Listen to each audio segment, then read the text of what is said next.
Hello, students. I welcome every one of you to this listening segment.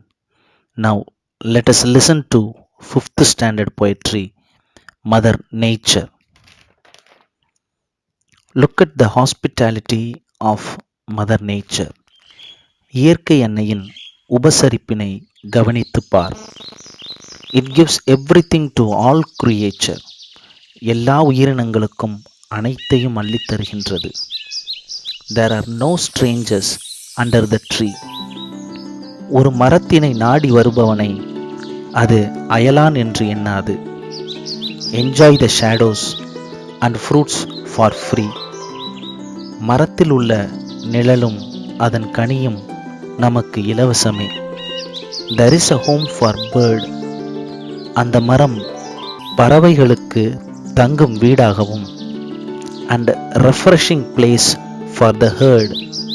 மாடு மற்றும் ஆட்டு மந்தைகளுக்கு மரத்தின் நிழல் ஒரு புத்துணர்ச்சி அளிக்கும் இடமாகவும் இருக்கின்றது.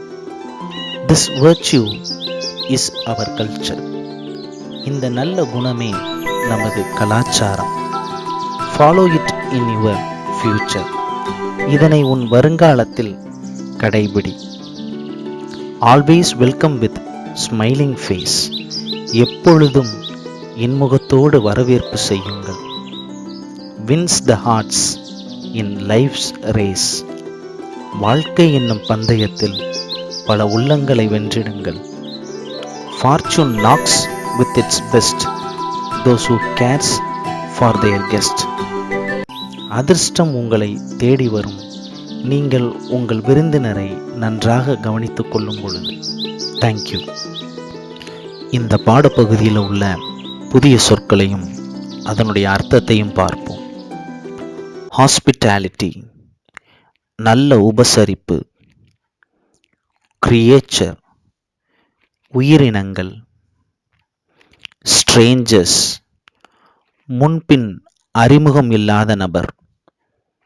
ஷேடோ நிழல். ரெஃப்ரெஷிங் புத்துணர்வு. ஹேர்டு மந்தை. வேர்ச்சியூ நற்குணம் அல்லது நல்லொழுக்கம். ஃபார்ச்சூன் அதிர்ஷ்டம். நம்மளுடைய சேனலை சப்ஸ்கிரைப் பண்ணாதவங்க கண்டிப்பாக சப்ஸ்கிரைப் பண்ணுங்கள், ஷேர் பண்ணுங்கள். நன்றி.